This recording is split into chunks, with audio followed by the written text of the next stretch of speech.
microphones.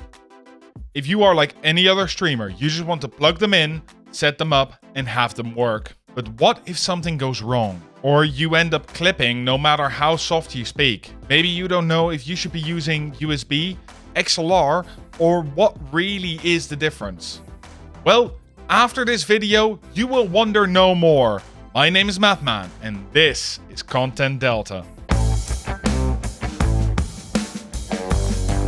Honestly, sound is so much more finicky than visuals that I fully understand that you focused on how your stream looks instead of on how your stream sounds.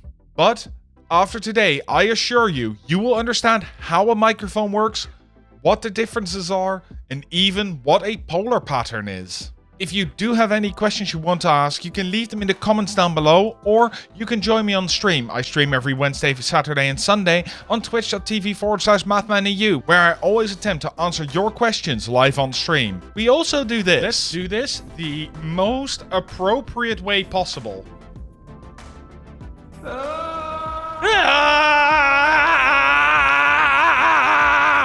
Yeah. And much more. So before we get started, it is very important we know how a microphone setup actually works, because it's not just a microphone. For a microphone setup to work for streaming, you need 3 different devices: a microphone, a preamp, and an A2DC, or analog to digital converter. All your microphone does is pick up sound waves, like your voice, and convert them into a digital signal, not signature. It's a different job. All your microphone does is pick up sound waves, like your voice, and turn them into a digital signal. However, when it does this at mic level, which is very, very quiet and minus 60 dBV. What your preamp does at that point is take this mic level signal and boost it with a certain amount of gain, that's where the gain comes from, to the line level, which is actually the volume you can hear and which I speak at right now, or at least before editing. The preamp then passes this on to the A2DC, which really does what it says on the tin. It takes the analog signal and converts it to digital, so your computer can understand it. But I hear you say, I only have a microphone. In that case, the preamp and the A2DC are built into the microphone. This will become important in a moment, so keep it in mind. But let's start with the start, the microphone. As I said, a microphone takes sound waves and turns them into electrical signal. However, the way it does that depends on the type of microphone that you're using. For us as streamers, we mostly know 2 different types of microphone: condenser microphones and dynamic microphones. While we could go into how a microphone is made and all that sort of stuff, that's not really going to help you as a streamer. So we are just going to reduce it to 2 things. 1, the diaphragm, which actually picks up the sound waves. And 2, the transducer, which then takes this acoustic energy and turns it into electrical energy. How the different types of microphones work is exactly based on what they use as a transducer. Let us start with the condenser microphone, which uses a condenser, an old word for a capacitor, as a transducer, hence the name. These microphones use generally very sensitive and therefore thin diaphragms to catch all the sounds in a very wide band, often from 20 to 20,000 Hz. Though for voice, a microphone that picks up 50 to 20,000 Hz is fine enough. It is then also no surprise that musicians and singers often use condenser microphones for live streams, because they are so well suited to pick up even the tiniest of tones and noises. However, this sensitivity comes at a cost. It hears everything. Keyboard clicks, fans, air conditionings, even running refrigerators, despite the old joke. Hey, is your refrigerator running? Yeah. Well, you better go catch it. Dynamic microphones, on the other hand, use a moving coil as their transducer and are therefore literally dynamic. They move.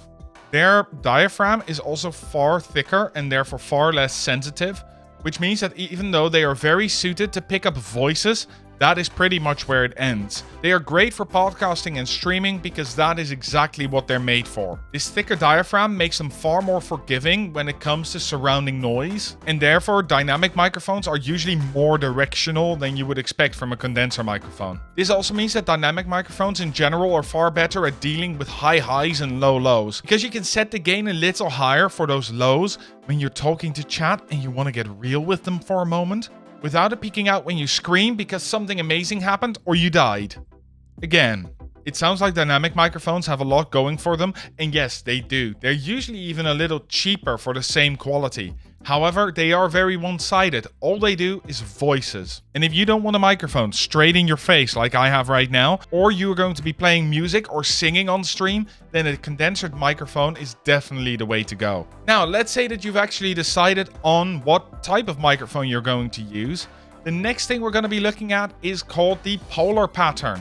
And in essence, this just dictates where the microphone picks up its sound. A long time ago in a galaxy far, far away, there were only two types. One was omnidirectional and the other one was bidirectional, or what is more commonly called figure 8. However, since then, a lot of different polar patterns have emerged. The simplest one to start with is omnidirectional. It really is in the name. Omni meaning all means that a microphone with an omnidirectional polar pattern is actually equally sensitive in all directions. These sorts of microphones are great for certain situations, but not for streaming. You really don't want your microphone to be picking up your voice and the sound of your keyboard at the same volume. Then we have figure 8. A microphone with this polar pattern picks up from the front and the back, but not from the left and right.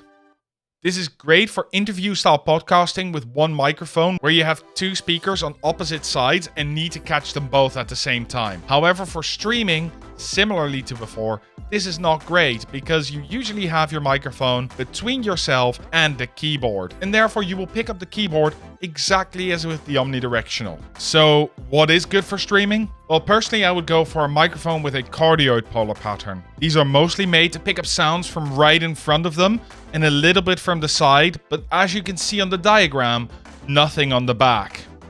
Many of the standard streaming mics will have a cardioid polar pattern, but some will sport an even fancier supercardioid or even hypercardioid polar pattern.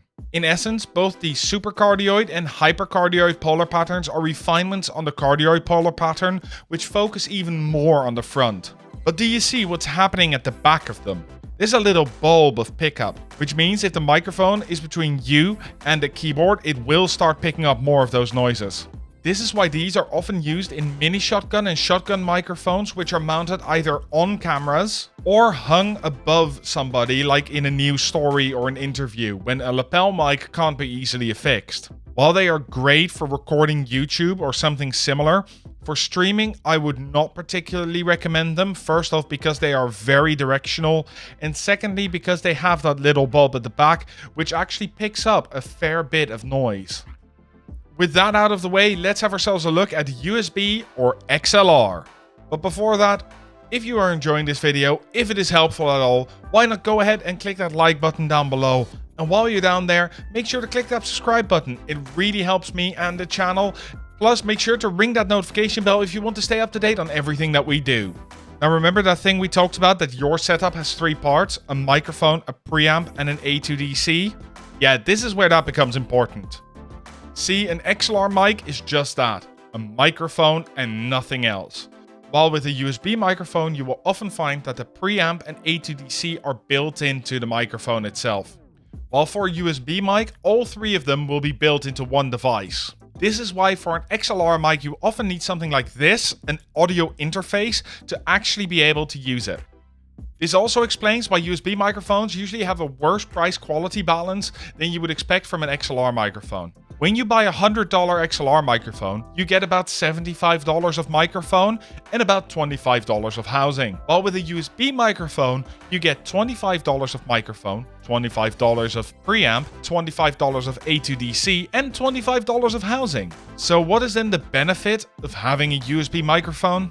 Well, many streamers prefer them because they are compact. You have all your devices built in one, they take less space, and manufacturers are pretty good at getting the most out of each component by tuning them to each other. Plus, they are often delivered with the manufacturer's own software, so you can change whatever you need to change directly on your computer. However, there is a flip side. If anything breaks or you want to upgrade, you need to replace the whole thing. Your microphone, your preamp, and your A2DC. While if you have an XLR mic with a separate audio interface, you can upgrade as you go. Not to mention that audio interfaces usually come with hardware, compressor, and equalizer, which tend to be of higher quality than their software variant. So, which one is right for you? Well, that depends. Are you just starting? Then yes, a USB microphone might be easier for the first time. However, if you are more experienced and you're looking to upgrade, then I would definitely recommend having a look at XLR microphones with a separate audio interface, because it is an investment that eventually will absolutely pay off. You will get a better quality microphone with an ability to upgrade any of the parts as you like, and add to that the increase in versatility, and you have a very fair argument for an XLR mic. You now know all you need to know to get yourself a great microphone. The next video will come with some suggestions to the best microphones on the market right now, both for USB and for XLR. So make sure to subscribe so you don't miss it. And once you do have your microphone, why not check out this video where I help you set it up so you sound amazing on your stream. And as always, stream better, stream smart.